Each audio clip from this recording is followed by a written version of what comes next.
Je m'appelle Lilian Quinn, et j'ai longtemps cru que le silence me protégerait. Cette illusion s'est brisée le jour où j'ai ouvert la grande porte en acajou de ma propre villa, une théière en porcelaine à la main, et où j'ai vu la mâchoire de ma sœur Jenna se décrocher au ralenti. Pendant 1 an, elle s'était moquée de moi parce que je vivais encore en location. Je n'ai rien répondu. J'ai simplement souri et je lui ai servi du thé sur l'îlot en marbre de la cuisine, celui qu'elle n'aurait jamais imaginé voir un jour à mon nom. Avant qu'on commence, dis-moi d'où tu m'écoutes. Écris ta ville en commentaire.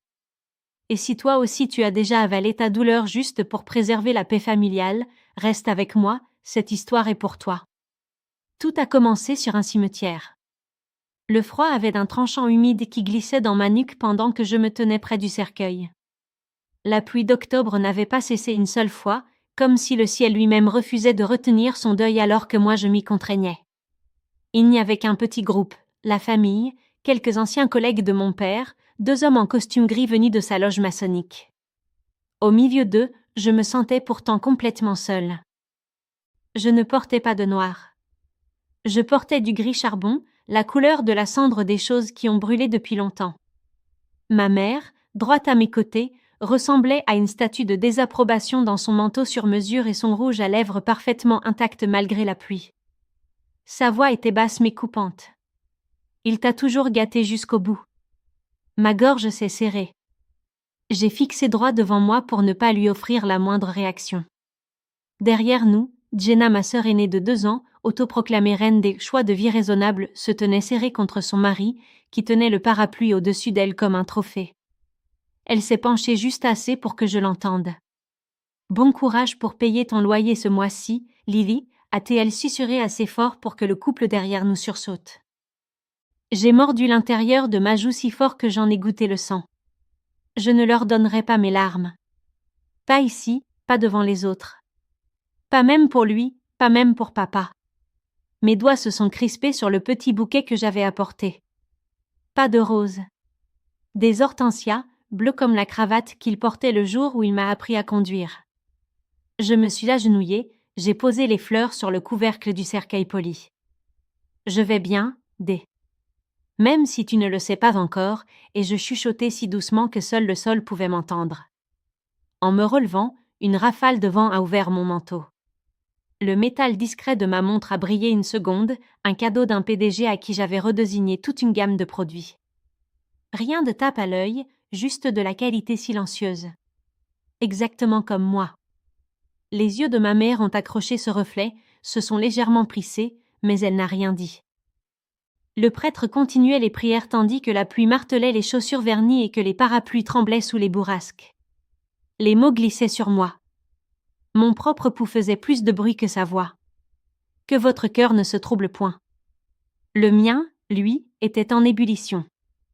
J'avais envie de hurler, de pleurer, de frapper dans la boue. À la place, je suis restée immobile. Ma dignité était la seule chose qui ne pourrait jamais me prendre.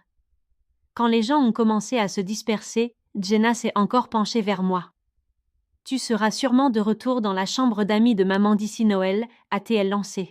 « Mais n'espère pas qu'elle cuisine pour toi. » Je me suis tournée vers elle très lentement. Mon regard était sec, tranchant. « Je n'ai pas faim, et je dis calmement. En tout cas pas de ce que vous servez. » Sa bouche a tressailli, surprise, mais son expression est restée satisfaite. Tu as toujours été trop sensible, a ajouté ma mère en passant devant moi vers la limousine qui l'attendait. J'ai regardé leur dos disparaître dans le brouillard et le ciel couleur os. Mes doigts tremblaient toujours sur le programme de la cérémonie détrempée. Ils n'avaient aucune idée de ce que je préparais. Pas encore. Mais un jour, ils entreraient dans une pièce où, selon eux, je n'aurais jamais ma place, et ils réaliseraient que cette pièce m'appartenait. Les funérailles étaient terminées. La vraie représentation ne faisait que commencer. De retour dans la vieille maison coloniale en pierre où j'avais grandi, chaque pièce était un champ de mine psychologique. L'air y était aussi froid qu'au cimetière, sans la pluie pour en donner une excuse. Le chauffage fonctionnait, mais semblait s'arrêter aux pièces importantes, surtout la cuisine, où la chaleur avait été remplacée depuis longtemps par des portions de reproches et de pitié servies froides. Jenna, elle, avait déjà retiré ses bottes et trônait au salon, un verre de vin dans une main, le genou de son mari sous l'autre. Je suis restée près de la porte, trempée, un assiette en carton de salade de pommes de terre qui s'affaissait, à la main. Dans la cuisine, je les ai entendues avant qu'elle ne me voie. Elle n'a jamais su s'organiser comme Jenna, disait ma mère d'un ton ferme mais feutré. Lilian a toujours couru après des idées. Des idées, a répété tante Cassie en ricanant. Elle vit encore dans un petit appartement en location? Ou déjà? Dans cette zone industrielle, là, à Manjoum, a ajouté Cassie. Elle parle d'expérience utilisateur et de stratégie produit comme si ça voulait dire quelque chose pour des gens avec un vrai travail. Jenna, elle, parle déjà d'acheter un deuxième bien. Elle a toujours été si pratique, a conclu ma mère. Leur rire était léger, tranchant comme le tintement d'une fourchette en argent. Je suis restée figée près du garde-manger, le cœur battant dans mes oreilles. Peut-être qu'elle ne m'avait pas vue. Ou peut-être qu'elle s'en fichait. Les deux options faisaient mal. Je me suis retournée sur mes talons, j'ai attrapé mon téléphone comme s'il venait de vibrer. Désolée, j'ai un appel du boulot et je murmurai à personne en particulier. Personne n'a posé de questions. Pourquoi l'aurait-il fait? Pour eux, je n'étais que la rêveuse un peu fuyante qui invente des excuses pour éviter la famille. Dehors, dans le crépuscule gris, j'ai respiré enfin. L'air humide collait à ma peau, mais je préférais ça à la cuisine et à leur voix. Mon téléphone n'avait pas sonné. Personne n'appelait. J'avais juste atteint ma limite. Expérience utilisateur, et je répétais en imitant le ton méprisant de ma mère. Comme si ça voulait dire quelque chose. J'avais envie de hurler, ça veut dire que je redessine des systèmes pour que les gens n'aient pas envie de jeter leur téléphone par la fenêtre. Ça veut dire que je gagne plus que Jenna et son mari réunis. Mais je ne l'ai pas fait. Ce n'était pas le plan. Mon plan, c'était de baisser la tête, de travailler en silence, de les laisser croire qu'ils savaient qui j'étais et de leur prouver un jour qu'ils ne me connaissaient pas du tout. Mon refuge, c'était mon petit appartement coincé entre un salon de tatouage et une boutique d'antiquités poussiéreuse à Roxburgh. À peine 80 mètres carrés, mais quelque chose qu'aucune pièce de la maison de mon enfance n'avait jamais eu, la paix. Pas de yeux levés au ciel quand je parlais technologie. Pas de moquerie quand je parlais de rêves trop grands. Juste moi, mon ordinateur portable et le bourdonnement discret des possibilités. Le premier lundi après l'enterrement, je suis retournée chez Aerotech, la boîte logicielle où j'étais stratège produit depuis 4 ans, et j'ai demandé 3 nouveaux clients en plus dans mon portefeuille. Personne n'a demandé pourquoi. Ils ont supposé que le deuil me rendait nerveuse. Peut-être que oui. Mais il m'avait surtout rendue impitoyable avec mon temps, mon énergie, ma patience. Pendant que mes collègues rentraient chez eux à 18h, je restais. Quand ils déconnectaient le week-end, je rallumais la cafetière et me murmurais « encore un peu ». Au-dessus de mon bureau, il y avait un tableau avec un seul titre, écrit en gros « Runway to Freedom, piste de décollage vers la liberté ». Ils trouvaient ça excentrique. Ils pensaient que j'étais juste acharnée. Ils ne savaient pas que je construisais ma sortie. Je manquais des anniversaires, je refusais les afterwork, je vivais de céréales et de plats au micro-ondes. Eux croyaient que je m'épuisais. En réalité, je développais mon propre produit, mon prototype, mon pitch deck, ma vision. Je n'ai vu ma famille que 2 fois cette année-là. À Thanksgiving, Jenna a annoncé sa promotion dans une banque hypothécaire pendant que ma mère résumait ma carrière par « Lilian est toujours dans la tech » avec son truc de buzz et expérience. À Pâques, maman lui a offert un agenda en cuir avec ses initiales gravées. À moi, elle a dit « Tu en auras un quand tu auras des clients ». Je me suis contentée de sourire. Elles ne m'ont jamais demandé ce que je faisais vraiment. Pas une seule fois. Et je ne proposais rien. Le silence est plus puissant qu'on ne le croit quand on sait quelle vérité il protège. Un soir de juillet, tout a basculé sur un rooftop bar de Center City. Dîner d'équipe à moitié obligatoire. J'avais failli ne pas y aller. Puis je me suis forcée à enfiler un blazer, des talons, et je me suis dit que le champagne a meilleur goût quand on l'a vraiment mérité. Le soleil couchant colorait la skyline d'orange et d'or. Mes collègues riaient autour des sliders et des verres de bulles, partageant des histoires de clients catastrophiques. Je me tenais près de la rambarde quand mon chef, Greg, est venu frapper son verre contre le mien. Je voudrais porter un toast, a-t-il déclaré. À quelqu'un qui a transformé chaque projet chaotique en or cette année. Lilian Quinn, tu l'as plus que mérité. Voici notre nouvelle vice-présidente produit. L'équipe a explosé en applaudissements. Une bouteille a sauté trop tôt, la mousse débordait comme si la fête avait refusé d'attendre. J'ai senti la chaleur monter à mes joues. Greg s'est tourné vers moi. Un mot. J'ai pris mon verre, attendu que la mousse retombe. Merci. Je travaillais sur quelque chose et je simplement dis. Ce n'était pas le titre qui comptait. C'était ce qu'il m'offrait, de la marge, de l'autorité, de la confiance et assez de capital pour lancer enfin ce que je préparais depuis un an. Plus tard ce soir-là, pendant que l'équipe dansait et faisait des selfies, je suis rentrée tôt. Pieds nus, en vieux sweatshirt, j'ai ouvert mon laptop sur ma petite table et j'ai mis mon prototype en ligne sur un serveur privé. Encore un peu, et je murmurai, mais cette fois en souriant. Le jour où ma vie a vraiment changé n'avait pourtant rien d'explosif. Pas de confetti, pas de fanfare. Juste moi, un stylo et un dossier d'actes de vente si épais que l'avocat a plaisanté en disant qu'on devrait facturer un loyer au papier. Dans un bureau de la vieille ville, coincé entre un bar végan et une galerie d'art toujours fermée, le soleil d'hiver venait frapper la table de conférence en noyer. En face de moi, 2 hommes en costume de Pandrax Solutions qui parlaient en acronyme et ne souriaient que quand leurs avocats le faisaient. Ils ne savaient pas que ma plateforme avait été pensée sur une table pliante dans un studio ou que j'avais financé tous les tests avec mes économies en sautant des repas. Tout ce qu'ils savaient, c'était que mon produit fonctionnait.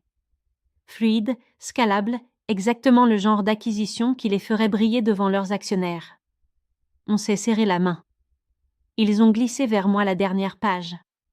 Félicitations, Madame Quinn, superbe exit pour quelqu'un qui est resté sous les radars, a dit le plus grand. J'ai signé. À 15 heures, c'était fait. D'un coup, je n'étais plus Lilian Quinn, la locataire. J'étais Lilian Quinn, fondatrice de Cure, une interface y a racheté pour 7 chiffres. Je n'ai pas renvoyé de message. Je n'ai rien posté. Je n'ai même pas appelé ma meilleure amie tout de suite. J'ai juste marché dans les rues pavées, laissé la froideur piquer mes joues et la vérité s'installer. Je n'avais plus besoin de mantra. J'étais arrivée. Plus tard, dans un petit bistrot à Rittenhouse, ma meilleure amie m'alla m'a dévisagé par-dessus son verre. Tu brilles. C'est quoi, un nouvel homme ou un nouvel argent? J'ai laissé planer le suspense jusqu'à son coup de pied sous la table.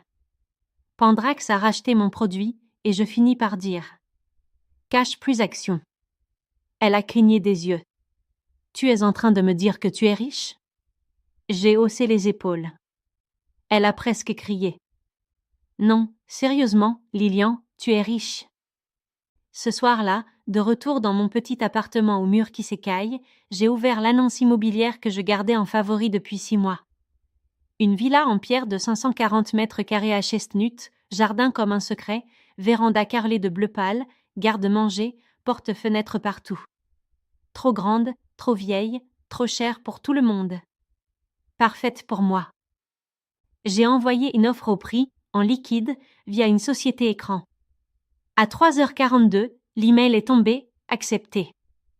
Je me suis adossée au radiateur, en pensant à Jenna qui rêvait d'une cuisine ouverte, à ma mère qui découpait encore des coupons de réduction. Elle n'avait aucune idée de ce que je venais de faire. Et je n'avais aucune intention de leur dire. Pas tout de suite.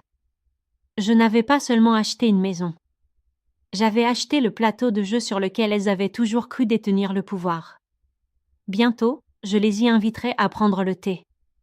3 semaines plus tard, j'étais de nouveau assise dans la vieille cuisine de ma mère, même rideau fané, même tasse ébréchée, best cook. Je ne leur avais rien dit, ni la promotion, ni la vente, ni la villa. Pour elles, j'étais toujours en location au-dessus d'un bar bruyant, et je ne les corrigeais pas. Certaines vérités méritent d'arriver en talons aiguilles. Je ne comprends pas pourquoi tu hésites autant, soupirait ma mère en découpant une poire abîmée. Tu as 32 ans. Il serait temps de t'installer. Ou tu crois toujours que liberté rime avec pauvreté? Je ne suis pas prête à acheter. J'y réfléchis encore, et je répondis en remuant mon café. Typique, a-t-elle marmonné. Jenna savait déjà à 26 ans. À ce moment-là, Jenna est entrée, triomphante, avec un sac de brioche spécial. Mon offre a été acceptée, a-t-elle chanté. Maison à Devon, 3 chambres, cuisine ouverte, cave à vin intégrée. Tu vas mourir quand tu verras le dressing. Je l'ai félicité. Et au moins, a-t-elle ajouté en riant, tu pourras dire que tu as déjà mis les pieds dans une vraie maison. Je me suis contentée de sourire et d'offrir mon aide pour le déménagement. Elles discutaient de parquet, de tissu, de crédit. Elles ignoraient que le marbre de mon entrée venait d'être poli ce matin-là, que l'architecte passait ses journées à transformer ma véranda en bibliothèque baignée de lumière. Le jour de son emménagement, je suis arrivée pile à l'heure, en jean et hoodie marin, une boîte de cupcakes citron framboise d'une pâtisserie qu'elle jugeait snob sous le bras. L'appartement de Jenna était joli, lumineux, parfaitement instagrammable et incroyablement prévisible. Je l'ai aidé à monter des cartons, à ranger, à jeter les emballages. Maman, penchée sur un torchon, s'est adressée à moi sans lever les yeux. Tu as toujours été faite pour ces petits rôles de soutien. C'est vraiment ta place, aider. J'ai souri. Si seulement elle savait.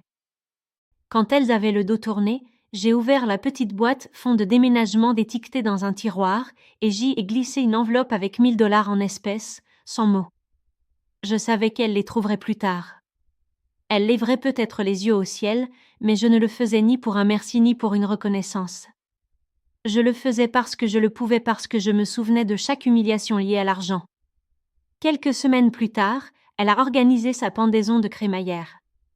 Une soirée qui se voulait chic à petit budget, planches apéro de supermarché, playlist neutre, serviettes dorées welcome home. Je suis arrivée 10 minutes en retard, assez pour éviter les regards pesant mon entrée. Maman l'a félicitée à voix haute. Tu as enfin réussi, Jenna, une vraie maison à toi. Contrairement à certaines, Jenna a repris avec un sourire. Au moins, moi, je ne paie plus de loyer comme une pauvre âme perdue. J'ai serré mon verre, les joues brûlantes, le dos droit. Un peu de jalousie, ça garde les choses intéressantes, non, et je lançai d'un ton léger. Quelques rires polis ont flotté. Pour la première fois, son sourire a vacillé. Mala m'a rejointe près de la cuisine. « Tu vas bien ?» a-t-elle murmuré. « Ça va. Elle pense toujours que tu es derrière. »« Je sais. Et tu les laisses te marcher dessus. Plus pour longtemps. » Je suis partie tôt. Elle croyait que je rentrais dans mon petit appart de location. En réalité, je rentrais dans une villa que personne ne leur avait montrée. Le message de Jenna est arrivé quelques jours plus tard. LOL, toujours pas intéressée par l'achat? Mais merci pour l'invitation demain. Elle pensait que je l'invitais dans un énième 2 pièces bohème avec des guirlandes lumineuses. Elle n'avait aucune idée. Le matin de sa venue, la maison était prête. Le parfum de peinture fraîche avait laissé place à celui du citron, des pivoines et des scones tièdes sortant du four. Les robinets en laiton brillaient, la lumière d'hiver traversait les baies vitrées et venait s'écraser sur l'îlot en marbre. Sur le plan de travail, la vieille théière en porcelaine que papa m'avait offerte le jour de mon diplôme attendait. Je voulais qu'elle vienne. Pas pour qu'elle m'admire. Pour la voir se confronter à la réalité. La sonnette a retenti un mardi matin sans vent. Lilian, c'est moi, Jenna. J'étais dans le coin, je me suis dit que je passerais voir ton appart. Même à travers la ligne, j'entendais la petite pointe de mépris sur appart. Monte, et je répondis calmement. J'ai fait des scones au citron. Depuis la fenêtre de l'étage, je l'ai vu franchir le portail en fer forgé qui s'ouvrait sur commande. Son SUV avançait au pas dans l'allée circulaire qui contournait la fontaine centralement chauffée. Sa main restait crispée sur le levier de vitesse. Elle a levé les yeux vers les 3 étages de pierre envahis de lierre, les fenêtres à petits carreaux, la porte noire au heurtoir en laiton. Elle a coupé le moteur et est restée un instant immobile. Comme si la scène refusait de rentrer dans son monde. Je l'attendais sur le seuil, en blouse crème et jean foncé, pieds nus sur le marbre. C'est ici, a-t-elle balbutié en montant les marches. C'est ici que j'habite, oui. Depuis quelques mois. Son regard allait de la façade à moi, de moi à la fontaine, puis à la poignée dorée. Mais tu m'as dit que tu étais encore en location. J'ai dit que je n'étais pas prête à acheter, et je corrigeais doucement. Ce n'est pas la même chose. Je me suis écartée. Entre. Les scones sont encore chauds. Ses talons ont claqué prudemment sur le parquet en chevron. Ses yeux suivaient la courbe du plafond, la rampe en bois sombre, la lumière qui tombait du puits de jour. En arrivant dans la cuisine, elle s'est figée devant le bouquet de pivoine pâle au centre de l'îlot, dans un vase en cristal qui appartenait à notre grand-mère. Elle ne disait rien. Pas une remarque. Pas un sarcasme. Je lui ai tendu une tasse fine, posé un scone sur une assiette en porcelaine. Crème ? Elle a secoué la tête, incapable de parler. Pour la première fois de ma vie, je l'ai vue à court de mots. Elle a essayé de explorer. Elle n'a pas dépassé le salon avant de faire demi-tour. Je l'ai vue, plus tard, dehors, téléphone collé à l'oreille au bout de l'allée. « Maman, écoute-moi. Viens tout de suite. Non, ne t'arrête pas pour l'essence. Tu dois voir ça. Tu ne vas pas y croire. Cette maison, elle est à elle. À Lilian. Oui. Elle. » J'ai ouvert la porte quand la voiture de ma mère est entrée à son tour, presque trop vite. « C'est un meublé ? » La maison d'une amie, a-t-elle exigé d'une voix dure. Non, et je répondus. « Bienvenue chez moi. » Les mots sont tombés entre nous, simples, irrévocables. Jenna s'est avancée dans le hall, l'air encore sous le choc. « C'est vrai, maman. Tout est à elle. » Ma mère a regardé la cage d'escalier, le lustre, les tableaux, puis moi. « Depuis quand ? » Depuis assez longtemps pour apprendre qui je suis sans ton avis, et je dis. « Tu nous as laissé te rabaisser », a murmuré Jenna. « Pourquoi ? » Parce que je devais savoir si vous arrêteriez un jour toute seule. Ma mère a fermé les yeux un instant. Quand elle les a rouverts, il n'y avait plus la même dureté. « On avait peur de toi », a-t-elle avoué d'une voix fragile. « Tu es comme ton père. Calme, ambitieuse. On ne pouvait pas te contrôler. C'était plus simple de te traiter d'impratique, de rêveuse, que d'admettre que tu étais plus forte. » Quelque chose s'est desserré dans ma poitrine. Pas de triomphe. Juste une compréhension tardive. Je n'ai pas construit tout ça pour vous faire mal, et je dis. Je l'ai construit parce que je l'ai mérité. Elles n'ont rien répondu. Alors j'ai rempli à nouveau la théière. Vous prenez toujours de la crème ? Pour la première fois, elles m'ont regardée non comme la fille trop sensible, mais comme la femme qu'elles avaient sous-estimée. Les mois suivants, le jardin s'est transformé, tout comme nos rôles. Nous avons parlé retraite, CV, projet. Je mettais en relation, je conseillais, sans sarcasme, sans revanche. Elle ne me présentait plus comme celle qui loue encore, mais comme Lilian, qui s'y connaît en stratégie et en argent. 1 an après l'enterrement, je suis retournée seule sur la tombe de mon père, un article plié dans une enveloppe. Première page du journal, Lilian Quinn, keynote au sommet national de la tech, une voix qui redéfinit le leadership en innovation. Sur la photo, j'étais figée en plein discours, blazer net, main en mouvement. J'ai lissé la feuille au pied de la pierre, maintenue par un galet de mon propre jardin. « Salut, D. » Je me suis dit que tu voudrais voir ça, et je murmurai. Il n'y avait plus de honte, plus de rage, seulement de la gratitude pour celui qui avait cru en moi quand personne ne voyait encore ce que je construisais dans l'ombre. Je me suis relevée, le soleil dans le dos, la ville au loin. J'ai posé la main sur le portail du cimetière. Maintenant, moi aussi, je crois en moi, et je dis tout haut. Puis j'ai avancé. Pas pressée. Pas effrayée. Juste sûre d'une chose, cette vie, je l'avais bâtie centimètre par centimètre. Et si toi aussi on t'a traité comme la rêveuse irresponsable alors que tu construisais en secret quelque chose de solide, écris-le en commentaire. Tu n'as pas besoin qu'il te croie pour devenir celle ou celui que tu es déjà en train de devenir.